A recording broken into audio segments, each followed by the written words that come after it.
तो आज है हमारा डे 3। आज हम करने जा रहे हैं chest workout. Weight lifting chest workout थोड़ा सा डिफरेंस होता है इसमें, जो हमारी बॉडी बिल्डिंग से रिलेटेड, मसल बिल्डिंग से रिलेटेड जो भी वर्कआउट होता है उससे थोड़ा सा। अक्सर वेट लिफ्टिंग में ये बात आपने सुने होंगे कि वेट लिफ्टिंग में चेस्ट की एक्सरसाइज नहीं करी जाती, लेकिन ये एक मिथ्स है, ऐसा नहीं है। कम वेट पर की जाती है, लेकिन ऐसा नहीं है कि वेट लिफ्टिंग की एक्सरसाइज नहीं की जाती है। वेट लिफ्टिंग में चेस्ट का वर्कआउट भी बहुत इंपॉर्टेंट होता है। इसके कई मूवमेंट्स ऐसे हैं जैसे कि pull over, incline bench press, ये ऐसी कुछ ऐसी एक्सरसाइज है कि जो कि जरूरी होती है वेट लिफ्टिंग में। तो आज हम डे 3 कर रहे हैं और डे 3 में आज हमारे साथ चेस्ट के वर्कआउट हमारे साथ है आज विकास हमारे साथ इस एक्सरसाइज को परफॉर्म करेंगे। तो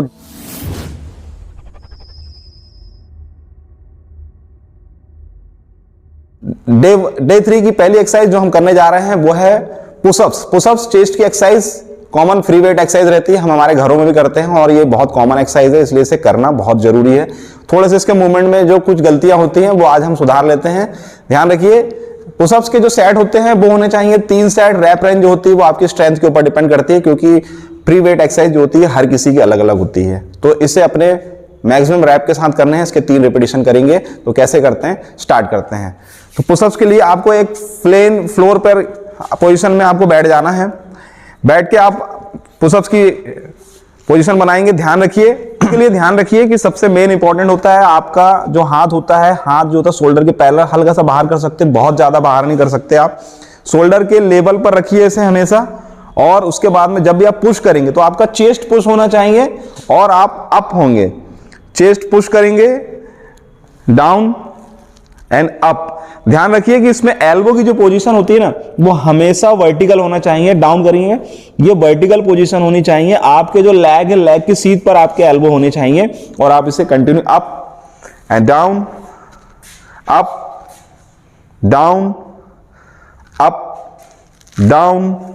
इस प्रकार से पुशअप्स को परफॉर्म किया जाता है। पुशअप्स का वर्कआउट जो है चेस्ट के लिए एक तरीके से हम ये कह सकते हैं कि वार्म अप के तौर पर भी हम इसे यूज कर सकते हैं। और चेस्ट वर्कआउट कंप्लीट आपके chest, shoulder, triceps, four arms, ये सारी चीजों को एक साथ ट्रेन करता है। तो ये हुई एक्सरसाइज नंबर 1 जो है वो है पुशअप्स करने के बाद में हम अगली एक्सरसाइज जो है वो करने जा रहे हैं इंक्लाइन बेंच प्रेस। देखिए, वेट लिफ्टिंग में आपको बहुत ज्यादा डंबल्स को चेस्ट की एक्सरसाइज में यूज करने की जरूरत नहीं है। इसके पीछे एक छोटा सा रीजन ये है, समझिए कि जब भी हम वेट लिफ्टिंग यूज करते हैं हम इसकी जो भी परफॉर्म करते हैं वो वेट पर करते हैं। तो यदि आप डंबल के साथ में इसको यूज करते हैं तो डंबल को यूज करना चाहिए यदि आप मसल्स बिल्डिंग कर रहे हैं। लेकिन यदि आप उसे वेट लिफ्टिंग के लिए यूज कर रहे हैं तो आपको अधिकतम इसको बारवेल पर ही यूज करना चाहिए। और इंक्लाइन बेंच प्रेस जो है ये एक ऐसी एक्सरसाइज है जिसकी प्राइमरी मसल्स भले ही आपका अपर चेस्ट है, लेकिन इसकी जो सेकेंडरी मसल्स है वो आपका शोल्डर है। इसलिए इंक्लाइन बेंच प्रेस एक्सरसाइज को परफॉर्म जरूर करना चाहिए। तो इंक्लाइन बेंच प्रेस कैसे की जाती है हम हमारे बेंच पर देखते हैं। सेकेंड एक्सरसाइज चेस्ट डे की आज हम करने जो जा रहे हैं वो है incline bench press. Incline bench press जो है, मैंने आपको बताया कि चेस्ट की एक्सरसाइज है, बेसिक मसल्स की चेस्ट है, लेकिन इसकी सेकेंडरी मसल जो है वो शोल्डर है। इस एक्सरसाइज करने से आपको सबसे बड़ा बेनिफिट ये मिलेगा कि आपका जो होल्ड करने की जो क्षमता है वो बढ़ेगी, आपकी मसल्स जो है वो भी मजबूत बनेंगे, शोल्डर मजबूत और होल्ड करना, ये दोनों ही चीजें इसके साथ में बहुत बेनिफिट करती है। साथ में इसमें जो जर्क हम करते हैं ना, जर्क का बेनिफिट आपको इंक्लाइंड बेंच प्रेस से मिलेगा। तो इंक्लाइंड बेंच प्रेस को करने का जो तरीका है वो थोड़ा समझिए। इंक्लाइंड बेंच की जो पोजीशन होती है वो इस प्रकार की होती है, इसका जो बेंच होता है वो 45 डिग्री पर होता है। इन केस यदि आपके पास इंक्लाइन बेंच प्रेस नहीं है तो भी आप एडजस्टेबल जो आपके पास बेंच है उसमें भी आप इस प्रकार का एंगल बना सकते हैं और उस पर भी आप परफॉर्म कर सकते हैं। इंक्लाइन बेंच पोजीशन के लिए सेम आपके बारवेल पर आपको जाना है। कुछ पोजीशन देखिए, फुट पोजीशन जो होती है, फुट पैर जो है वो आपके पूरी तरीके से, पंजे जो है वो जमे होने चाहिए आपके फ्लोर पर, पंजे पूरी तरीके से जमे होंगे। उसके बाद में आप लेटेंगे। लेटने के बाद एक चीज़ का ध्यान रखिए, ये जो आपकी कमर है, कमर के पास में यहाँ पे एक गैप होना चाहिए। ये गैप बहुत इंपॉर्टेंट होता है। इसको रखने से आपका चेस्ट जो है, चेस्ट पोजीशन जो है वो अप हो जाती है और इस प्रकार की पोजीशन आपकी बन जाती है। इसके बाद में आप ग्रिप बनाएंगे।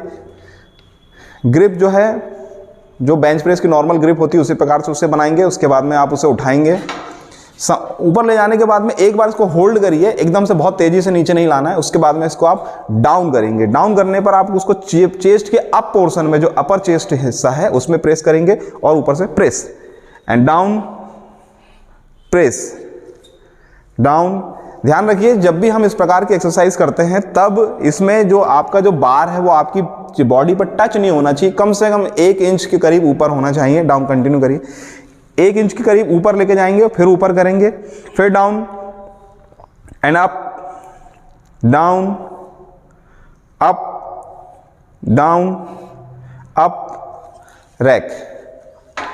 इसे चेस्ट पे ना रखने के पीछे एक रीजन होता है। देखिए जब भी हम किसी वेट को जब नीचे की ओर रखते हैं ना, तो नीचे रखने पे यदि आप उसको चेस्ट के ऊपर होल्ड करवा लेंगे तो आप कहीं ना कहीं वो जो पावर आपने जनरेट किया है, आपने शोल्डर पे जो चेस्ट पे जो पावर जनरेट किया है, जब आपकी बॉडी पे उसको आप टच कराने लगेंगे तो वो प्रेशर कहीं ना कहीं कुछ मात्रा में खत्म हो जाता है। तो वो प्रेशर ड्रॉप ना हो इसलिए उसे 1 इंच ऊपर पे रखेंगे, उसमें आपकी मसल्स पे जो कॉन्ट्रैक्ट वो बना हुआ रहेगा और आप उस वेट को फील कर जाएंगे, आपकी मसल ब्रेकडाउन भी इससे बना रहेगा। इसलिए जब भी हम इंक्लाइन बेंच प्रेस करते हैं तो कुछ चीज़ों का ध्यान रखिए कि फुट पोजीशन आपका यहाँ पे आर्च बनना चाहिए, आपकी जो ग्रिप है वो नॉर्मल बिल्कुल सही ग्रिप होनी चाहिए। बहुत ज़्यादा ब्रॉड नहीं पकड़ेंगे, बहुत ज़्यादा नैरो नहीं पकड़ेंगे।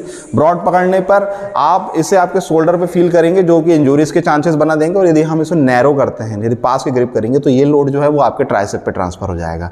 इसलिए ग्रिप जो है वो नॉर्मल रखनी चाहिए। एंगल पूरी तरीके से ध्यान रखिए। जब आप इसको डाउन करें, डाउन करने पर चेस्ट पे टच ना करें, चेस्ट में हल्का सा कम से कम 1 इंच का डिस्टेंस बनाए रखें, उसके बाद में इसको परफॉर्म करें। रही बात इसकी रैप रेंज और रिपीटिशन की, तो इसके जो रैप है बेस्ट होता है वेट लिफ्टिंग के हिसाब से। यदि हम इसको 5 रिपीटिशन लें और इसकी रैप रेंज जो होती है वो 5, इसके साइड जो है वो भी 5 बनाने चाहिए। रही बात वेट चूज करने की, तो वेट इसमें चूंकि ये कंपाउंड मूवमेंट है, मैंने लास्ट वीडियो में आपको समझाया कि जो कंपाउंड मूवमेंट्स क्या होते हैं, जब आपके 2 या 2 से अधिक बॉडी पार्ट्स, जॉइंट्स पार्ट्स यदि मूव करते हैं तो उससे कंपाउंड मूवमेंट बोला जाता है। इसलिए ये भी एक कंपाउंड मूवमेंट है। इसलिए जब भी इसे परफॉर्म करें तो लाइट वेट यूज ना करें, जितना ज़्यादा हो सके उतना वेट इसको यूज करें। जो आपके आरएम जो है, मैक्सिमम रैप जो है उसका 75% से ही स्टार्ट करें। लाइट वेट लेके इसको पंप मारने से आपको कोई बेनिफिट नहीं मिलेगा। तो ये हुई exercise number 2, inclined bench press. अब हम जाते हैं हमारी थर्ड एक्सरसाइज में जिसका नाम है पुल ओवर। तो पुल ओवर में चलते हैं। एक्सरसाइज नंबर 3 जो एक्सरसाइज है वो है पुल ओवर। इस एक्सरसाइज को वेट लिफ्टर्स को जरूर करना चाहिए क्योंकि ये एक्सरसाइज जो है वो बेसिक आपके जो ऑब्लिक्स पोर्शन है इसकी है, साथ में आपके लैट्स को भी मजबूत बनाती है और वेट को होल्ड करने के लिए लैट्स बहुत इंपॉर्टेंट एक्सरसाइज है। इसलिए पुल ओवर एक्सरसाइज को जरूर परफॉर्म करिए। बैलेंस वगैरह बनाने के लिए एक्सरसाइज बहुत इंपॉर्टेंट है। दूसरी चीज लुक वाइज भी ऑब्लिक्स का खूबसूरत होना, लैट्स का फैला हुआ होना ये भी बहुत जरूरी होता है। इसलिए भी इस एक्सरसाइज को जरूर परफॉर्म करना चाहिए। पुल ओवर एक्सरसाइज जो है ये एक आइसोलेशन मूवमेंट है, इसलिए इसे आपको इसमें इतना इंपॉर्टेंट नहीं होता कि आप वेट कितना ले रहे हैं, बहुत से हैवी वेट नहीं होना चाहिए, लेकिन रैप रेंज जो होती है वो कम से कम 8 से 10 तो जरूर होनी चाहिए। इस प्रकार से इसको परफॉर्म करना चाहिए। दूसरी चीज पुल ओवर को लोग अलग अलग स्टाइल में परफॉर्म करते हैं। बिगिनर्स को, जैसे हम ही जब बिगिनर्स को स्टार्ट करवाते तो एक एडजस्टेबल बेंच या कोई फ्लैट सी बेंच जो भी होती है उसमें प्लेयर जो है, जो खिलाड़ी जो है वो लेट जाता है। आप लेटेंगे प्लेन बिल्कुल सीधी तरीके से उसमें लेटना है। आपको एक डंबल लेनी है, उस डंबल को आप दोनों हाथ से ग्रिप करेंगे। ग्रिप करने के बाद में इसे धीरे धीरे पीछे की ओर लेके जाएंगे और अप करेंगे सामने की ओर, बस 90 डिग्री तक लेके आएंगे। इसके बाद में फिर पीछे की ओर लेके जाएंगे और इससे सामने की ओर वापस लेके आएंगे। इसमें होता यह है कि आपके कंटिन्यू ये जो लैट्स पोर्शन होता है, ये जो लैट्स है इसमें पूरी तरीके से खिंचाव पड़ता है, स्ट्रेचिंग होती है। आपके ऑब्लिक्स पोर्शन जो है इसके साथ में खिंचाव देते हैं। कुछ लोग इसे बैक के साथ में भी परफॉर्म करते हैं, कुछ लोग इसे लेग के, चेस्ट के साथ भी परफॉर्म कर सकते हैं। इसलिए इसमें कोई इशू नहीं है और वैसे भी ये एक आइसोलेशन मूवमेंट है। आप इसे चेस्ट के दिन भी कर सकते हैं लैट्स की एक्सरसाइज मानकर, और आप बैक के दिन में एक्सरसाइज समझ सकते हैं। चाहे आप इसे ऑब्लिक्स ले लें या फिर लैट्स के, दोनों ही मसल इसमें परफॉर्म कर सकते हैं। अब बात करें इसके दूसरे फॉर्म की, जो कि थोड़ा जो एडवांस लेवल है और जो इंटरमीडिएट जो प्लेयर्स होते हैं वो इसको परफॉर्म करते हैं। इसमें हम जो बेंच होता है, जो भी चीज सपाट होती है उसकी सीट पर नहीं बैठते हैं।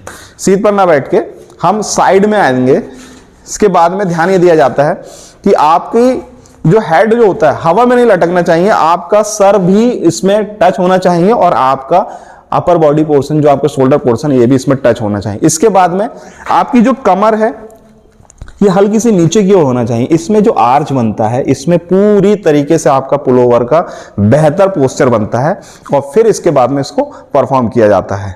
तो ये स्टार्ट करेंगे 1 2 3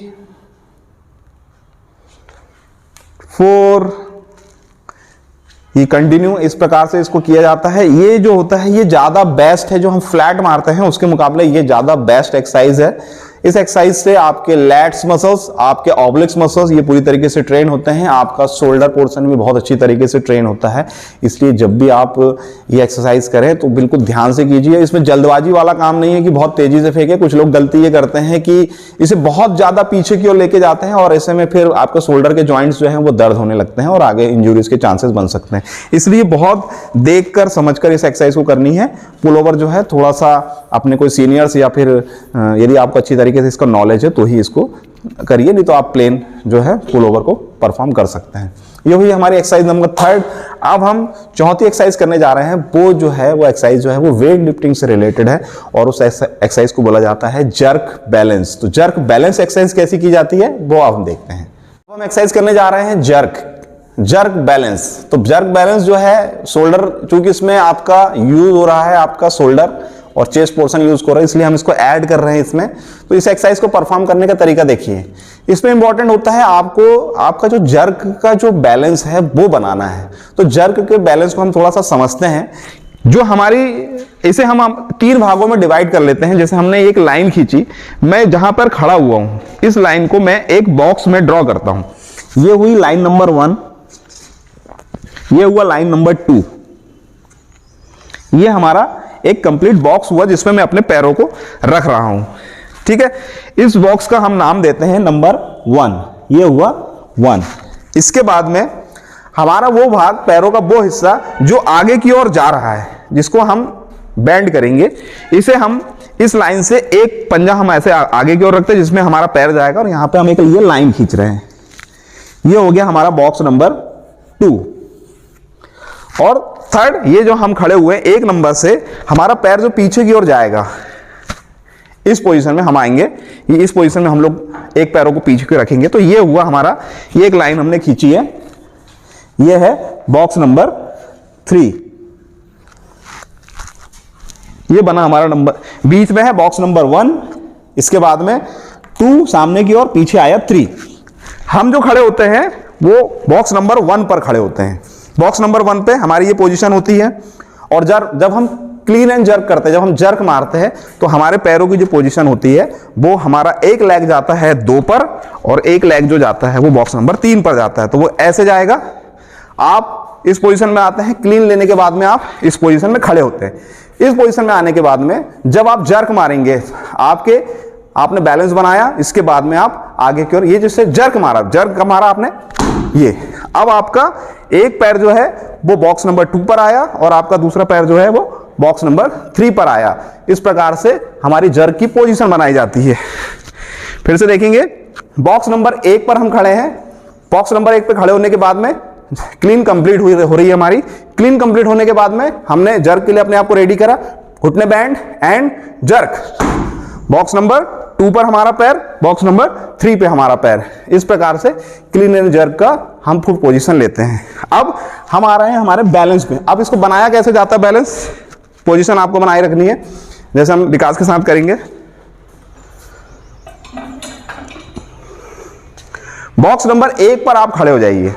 बॉक्स नंबर 1 पर आप खड़े होंगे, पैरों की पोजीशन हल्की सी, एक पैर को आप आगे की ओर हल्का सा आगे लें, इसको आगे लो हल्का सा, ये दूसरा पैर हल्का सा इससे पीछे रखेंगे।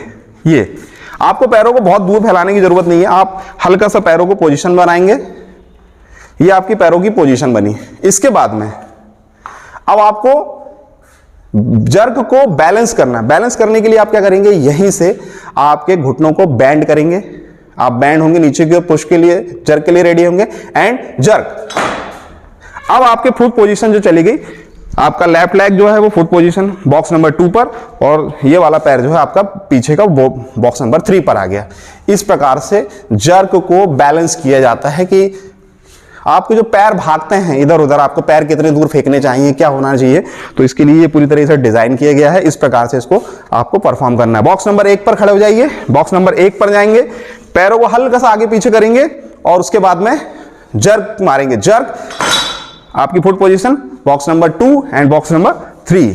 तो ये हुई आपकी जर्क पोजीशन, जर्क को बैलेंस करने का तरीका। रैक वेट लिफ्टिंग में अक्सर लोगों को आपने देखे होंगे कि जब भी उनके फुट पोजीशन यदि जो सही तरीके से नहीं चलते हैं फुट, तो वो तो कम बैठ जाएंगे, या बहुत ज़्यादा आगे पैर मारे देंगे तो उससे वो स्लिप होने का डर बना रहता है, या वो इतनी पूरी तरीके से नहीं बैठते हैं। तो इस प्रकार का एक बॉक्स को ड्रॉ कीजिए। बॉक्स को ड्रॉ करने के बाद इस पर प्रैक्टिस करते जाइए तो आपकी जर्क बैलेंस भी होता जाएगा और आपका बैलेंस की प्रैक्टिस भी पूरी तरीके से हो जाएगी। रैप रेंज वगैरह ये जो है कंप्लीट, चूंकि ये आपकी एक्सरसाइज है तो आप इसको जो स्टार्ट करेंगे, जो आपका मैक्सिमम रैप है, जो आपका क्लीन एंड जर्क, आपका जो स्नैच, ये हम इसे कर रहे हैं क्लीन एंड जर्क पे, तो आपका जो क्लीन एंड जर्क है इसके 75% 60% से आप इसको स्टार्ट करिए। धीरे धीरे धीरे धीरे आपके बैलेंस को इस पर बढ़ाते जाइए तो आपकी जो फुट पोजीशन जो है पैरों की वो इसके साथ में ठीक होते जाएगी और उसको साथ में आपकी जो एक्सरसाइज है वो भी कंप्लीट हो जाएगी। तो ये हुई हमारी चेस्ट की एक्सरसाइज जिसमें हमने किया है जर्क को बैलेंस। चिनअप की जो एक्सरसाइज है, ये एक्सरसाइज ना सिर्फ आपके शोल्डर बल्कि आपका चेस्ट, साथ में आपके लैट्स, ये सारी मसल्स को एक साथ ट्रेन करता है। फ्री वेट एक्सरसाइज है, इसलिए इस एक्सरसाइज को मैं आपको लोगों को मैंने अक्सर देखा हूं कि जब भी कोई भी फ्री वेट एक्सरसाइज करते हैं तो उसको स्टार्ट में ले लेते हैं। थोड़ा सा आपकी बॉडी वार्म अप होना बहुत जरूरी है, इसलिए इस एक्सरसाइज को आज मैं लास्ट में बता रहा हूं कि आपको लास्ट में चिनअप्स करनी है। आपकी एक्सरसाइज जब कंप्लीट हो जाए इसके बाद में लास्ट में चिनअप्स को परफॉर्म कीजिए। अब चिनअप्स को मारने में कुछ लोग गलती करते हैं और कुछ लोगों को तो शायद चिनअप्स और पुलअप्स में फर्क भी नहीं मालूम। फर्क पड़ता है ग्रिप का, फर्क पड़ता है परफॉर्म करने का। जब भी आप पुलअप्स मारते हैं तो आपके हाथों का जो एंगल होता है वो ब्रॉड होता है, वहीं आपकी जो पोजीशन होती है, हाथों की जो ग्रिप होती है वो आपके सीध पर होती है, आपकी चेस्ट के सीध पर होती है। लेकिन वहीं पे जब हम चिनअप्स मारते हैं तो आपकी जो ग्रिप होती है वो अपोजिट होती है। इस प्रकार से ग्रिप बनाई जाती है और इसे ब्रॉड नहीं पकड़ा जाता, इसे नॉर्मल पकड़ा जाता है। आपके शोल्डर के पैरेलल इसको पकड़ना पड़ता है, इसके आगे नहीं ले सकते। और ये चिन जो है, चिन को आपकी ग्रिप के लेवल तक लाया जाता है और उसके बाद में इसको डाउन किया जाता है। तो कैसे किया जाता है वो आज हम देखते हैं। ये ग्रिप बनाई गई, ग्रिप शोल्डर के पैरेलल है और ये आपका हाथ की पोजीशन जो है वो इसके ऑपोजिट डायरेक्शन पर है आपके ग्रिप के, और अप होंगे, चिन को लेवल तक लाया जाएगा and down, up and down, up down. इस प्रकार से चिनअप्स को परफॉर्म किया जाता है। बैक साइड से आप यदि आप देखते हैं तो इसमें देखिए आपका शोल्डर जो है वो पूरी तरीके से ट्रेन हो रहा है, आपके फोरआर्म्स इस पे यूज हो रहे हैं, आपका चेस्ट यूज हो रहा है। लेकिन लैट्स जो है आप जो पुलअप्स में जब यूज करते हो, लैट्स जिस प्रकार से खुलते हैं उस प्रकार से इसमें लैट्स नहीं खुलते हैं। और ये पूरी तरीके से आपके back, trap, shoulder, forearms, triceps, इन मसल्स को ट्रेन करती है। रेस्ट। तो ये है डे 3 की एक्सरसाइज, जिसमें हमने कुछ एक्सरसाइज चेस्ट से रिलेटेड, कुछ एक्सरसाइज शोल्डर से रिलेटेड और कुछ मिक्स किया है वेट लिफ्टिंग की एक्सरसाइज को। तो डे 3 में इसे परफॉर्म कीजिए। तो ये हुआ हमारा आज का कंप्लीट चेस्ट वर्कआउट। तो डे 3 की एक्सरसाइज में हमने चेस्ट वर्कआउट किया। जैसे मैंने आपको पहले बताया कि हर दूसरे दिन आपको इसको रेस्ट देना है। आपने डे 1 एक्सरसाइज करी, डे 2 एक्सरसाइज करी, डे 3 के दिन आप रेस्ट करेंगे और इस एक्सरसाइज को करेंगे और उसके बाद में डे 4 की एक्सरसाइज करेंगे। डे 4 की एक्सरसाइज करने के बाद में फिर रेस्ट करेंगे, उसके बाद में इस एक्सरसाइज को परफॉर्म करेंगे। कंप्लीट 8 हफ्ते का शेड्यूल है, इसको ध्यान से करिएगा और रेस्ट जो है वो प्रॉपर लेते जाइएगा। ये हुई हमारी डे 3। अगले वीडियो में हम जानेंगे डे 4 की एक्सरसाइज जो कि होगी शोल्डर वर्कआउट। तो कंटिन्यू रहेंगे।